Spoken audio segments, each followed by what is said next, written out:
इस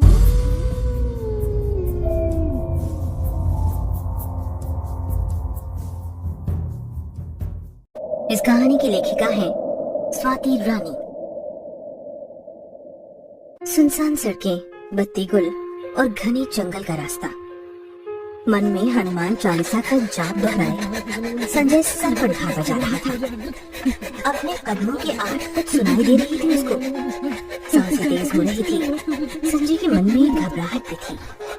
काश जल्दी से घर पहुंच जाऊं। इस रास्ते पे चोर बहुत घूमते हैं। तभी पीछे से आवाज आई, जो भी तुम्हारे पास है दे दो, वरना खोपड़ी खोल दूंगा। आखिर जिसका डर था वही हुआ। ये गली थी ही बदनाम। संजय ने सारे पैसे दे दिए और बोला, अब तो जाने दो। अब तो तूने मुझे देख लिया। तुझे मारने में ही मेरी भलाई है।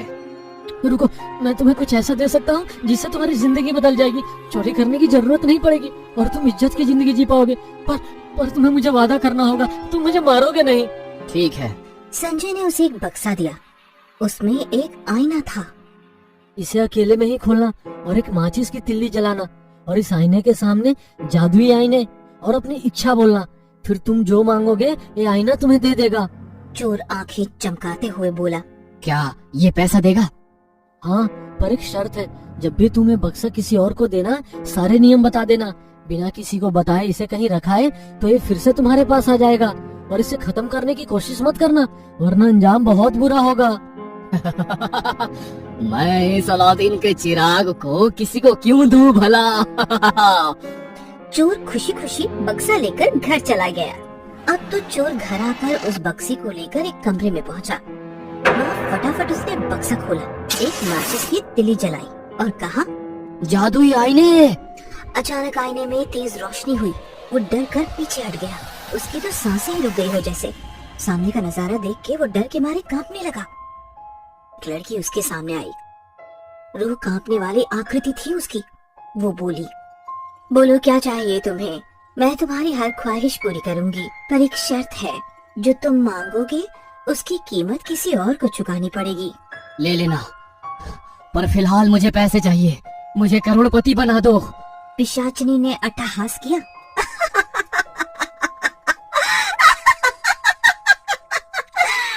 लालची, तूने भी वही मांगा जो सब मांगते हैं।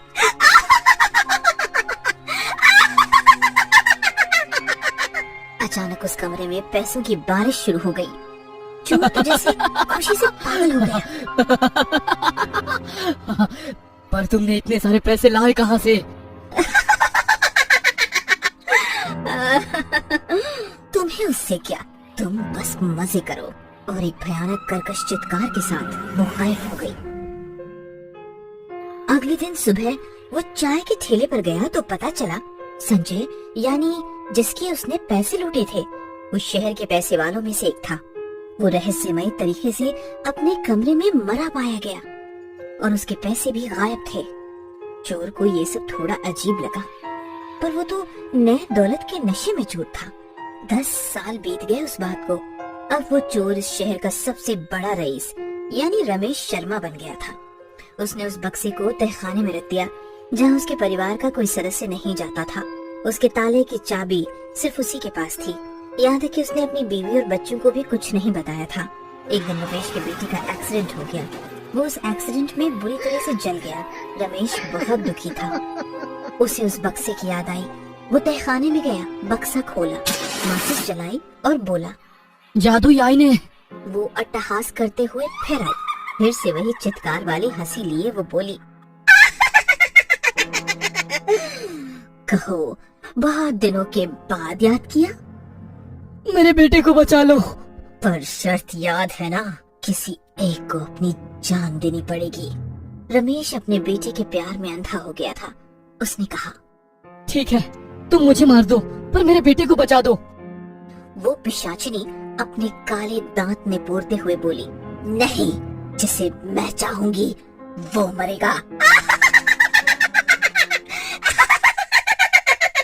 फिर रमेश को आईने में दिखा, सामने वाले पड़ोसी का बेटा जल गया था। रमेश को बहुत बुरा लगा। बचपन से उसे देखा था। रमेश ने कहा, अब मैं कभी तुम्हारे पास नहीं आऊंगा। पिशाचिनी बोली, इंसान लालची होता है, तुम डराओगे। कुछ समय सब ठीक चल रहा था। अचानक एक दिन रमेश की बीवी को दिल का दौरा पड़ा। डॉक्टर ने जवाब दे दिया कि ये नहीं बचेगी। रमेश बहुत परेशान था। रमेश की बीवी रोने लगी कि वो अपने वारिस का मुंह भी नहीं देख पाई। रमेश ने फिर से उस आईने के पास जाने के बारे में सोचा। ये आखिरी बार है, उसके बाद उस बक्से को मैं किसी और को दे दूंगा। पिशाचिनी फिर उस बक्से के आईने में आई और अट्टहास करते हुए बोली, देख आ गया ना, फिर बोला था ना आएगा। आएगा। आ गया तू। बोल अब क्या चाहिए। मेरी बीवी को दिल का दौरा पड़ा है, उसने वारिस का मुंह भी नहीं देखा। रमेश गिड़गिड़ाने लगा, पर शर्त याद है ना? हाँ याद है। पिशाचिनी जोर जोर से हंसने लगी। अचानक आईने में रमेश के बेटे की लाश दिखी। रमेश जोर जोर से रोने लगा।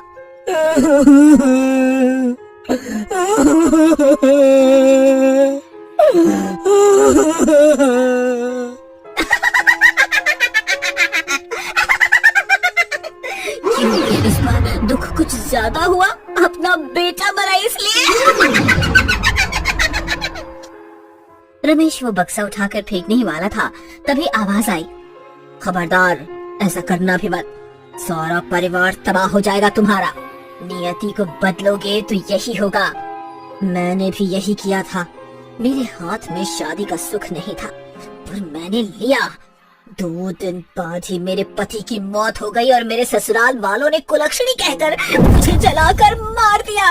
तब से ये आईना ही मेरा घर है और मैं सबको बताती हूँ कि नियति को मत छेड़ो, मत छेड़ो। रमेश रोने लगा। मैंने अपने खानदान के वारिस से उसके पिता का साया छीन लिया।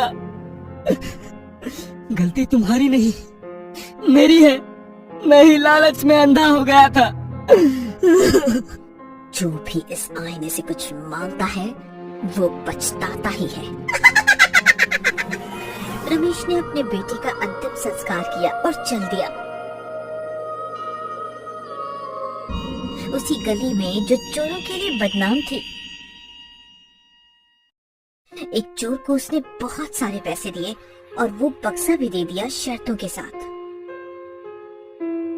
रमेश घर वापस आके अपनी बीवी से बोला, सुनो, हम कल ही ये शहर छोड़ के चले जाएंगे, सामान बांध लो। और वो तहखाने में जाकर बैग में पैसे भरने लगा। अचानक शीशे में रमेश को पिशाचिनी दिखी। तुम यहाँ अब क्या करने आई हो? वो बक्सा तुमने जिसे दिया था उसने पैसे मांगे हैं।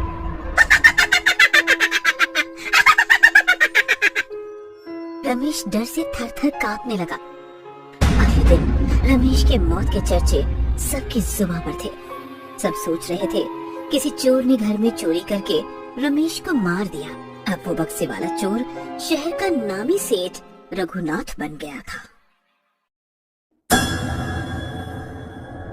ये कहानी आपको अच्छी लगी हो तो हमें सब्सक्राइब करें, हमारा इंस्टाग्राम और फेसबुक पेज जरूर फॉलो करें। अगर आपके पास ऐसी ही कोई कहानी हो तो हमें कमेंट बॉक्स में भेजें।